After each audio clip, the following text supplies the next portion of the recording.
네, 공식 선거운동 이틀째인 오늘도 각 당 후보들 유세전에 총력을 기울이고 있습니다. 네거티브 공방도 한층 더 가열되고 치열해진 모습인데요. 대선까지 이제 3주 남은 가운데 현재 민심 향배도 함께 짚어보도록 하겠습니다. 나이트 포커스 오늘은 박창환 장한대 교수, 또 이종구 시사평론가 두 분과 함께하겠습니다. 안녕하십니까? 안녕하세요. 안녕하십니까? 자, 오늘은 바로 여론조사 결과부터 볼 텐데 최근의 추이를 보면 설 연휴를 기점으로 또 그와 관련해서 또 윤석열 후보의 적폐 수사 발언도 있었습니다만은 박빙 구도가 좀 굳어지고 있지 않나 이런 생각이 들거든요. 두 분께서 어떻게 보시는지 일단 어떻게 보십니까?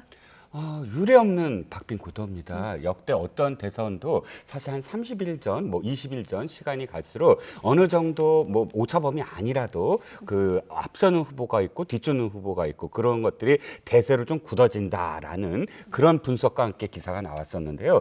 지금 보시면 한 1, 2개월 전부터 엎치락뒤치락 계속 양 후보 간에 그런 어떤 출렁이는 여론조사도 사실 처음이지만 지금처럼 오차 범위가 아주 근접한 상태에서 서로 앞서는 그런 앞서거니 뒤서거니 하는 여론조사의 향배도 사실상 거의 드문, 그러니까 역대 대선에서 보기 드문 그런 상황이라고 볼 수가 있고요. 오늘 같은 경우는 격차가 0.5%포인트예요. 그렇죠. 그러니까 네. 격차가 없다고 봐야죠. 한 가지 우리는 어떤 점을 보는 것이 아니라 선을 본다면 한 길이 있었지 이 여론조사는 지난주에 비해서는 추세선으로 윤석열 후보가 올라가는 것이고 물론 이재명 후보도 올랐지만 오르는 어떤 추세로 봤을 때 네. 윤석열 후보가 지난번에 38%에서 42%로 추세선이 올라간다. 이런 정도의 어떤 분석은 가능하나 그럼에도 불구하고 이 결과를 놓고 어느 후보가 앞선다든지 유리하다든지 분석은 전혀 불가능한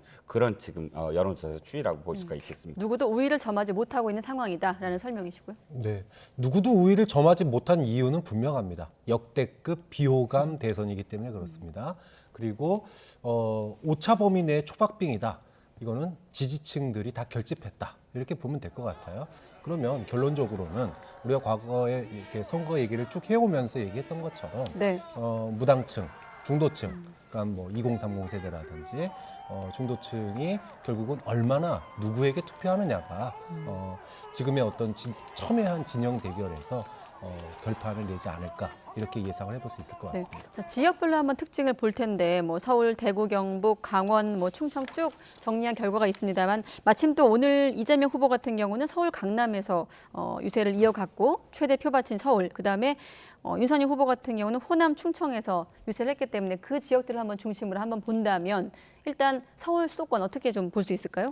오늘 이재명 후보가 강남에 지금 나갔습니다. 강남 송파를 나간 이유가 바로 서울에서 한 일이 있었지만 보더라도 서울에서 우세를 점하지 못하고 있다는 것이거든요. 최근 들어서 나왔던 민주당의 서울시당 당협위원장들에게 보내는 친전으로 보냈던 네. 그 조사 내부 조사에 따르더라도 4.7 재보궐 서울시장 선거 이후에 다시 극적으로 반전이 있어야 되는데 그 반전을 못 이루고 일부 여론조사에서는 원래 전통적으로 민주당을 지지해왔던 강북에서도 밀리고 있다라는 그런 내부의 어떤 그 판단들이 지금 계속 이어지고 있습니다. 그래서 이재명 후보의 지금 그 취약 지역을 좀 더 공략하자라는 행보로 보이고요. 네. 윤 후보도 사실은 마찬가지입니다. 윤 후보도 호남 지역, 전북 지역을 지금 간 것도 최대한 자신의 어떤 취약 지역이라고 여겨졌던 곳에서 이 지난번 4년 전보다 얼만큼 이 득표를 올릴 것인가. 이것이 사실상 영남이라든지 TK의 또 전략적 투표의 하나의 어떤 근거가 되거든요. 네. 그렇기 때문에 양쪽 후보다 지금 취약 지역을 더 많이 지금 찾아가는 모양을 지금 보이고 있는 것입니다. 네. 지역별로 보면은 이재명 후보로서는 전통적으로 강세를 보여왔던 서울과 부울경, 특히 이제 부울경에서 한 40% 정도를 넘어야지. 네. 그동안에 이제 민주당이 대선 승리 방정식 중에 이제 가장 기본이거든요.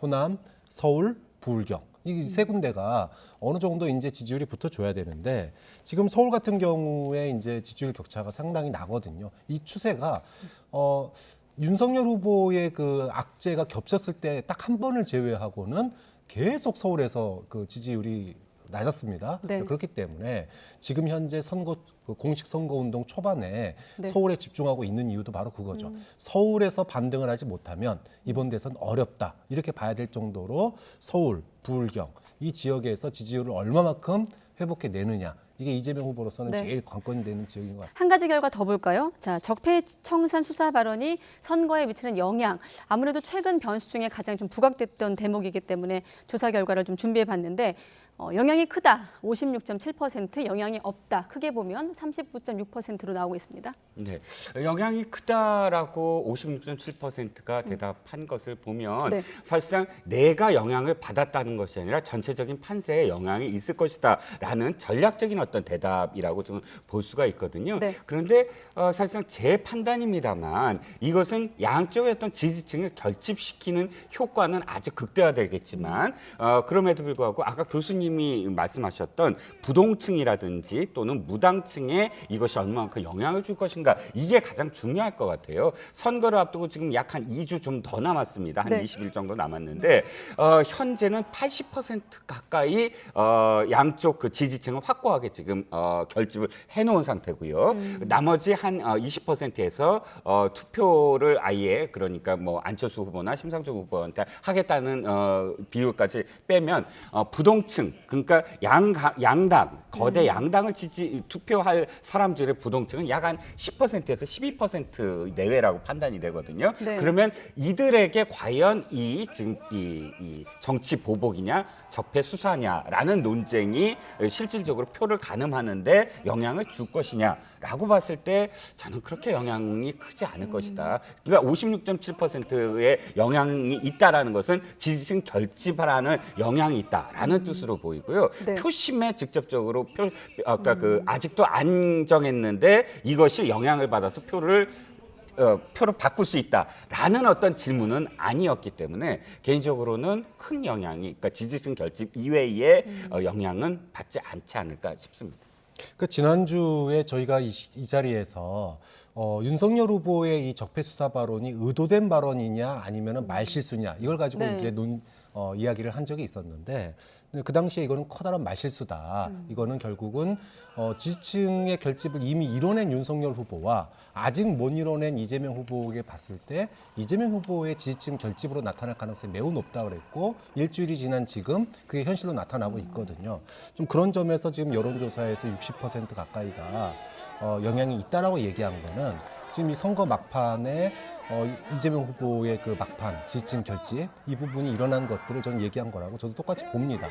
다만 이것이 앞으로 얼마만큼 영향을 끼칠 것이냐 또 중도가 이 문제를 어떻게 바라볼 것이냐 윤석열 후보가 이야기하는 것처럼 문제가 있다면 수사하는 게 당연하다라고 바라보는 국민들도 중도층도 있을 것이고 네. 또 과거에 정권을 잡고 난 다음에 전직 대통령들에 대한 수사가 이제는 그만돼야 된다라고 생각하는 중도층도 있을 겁니다.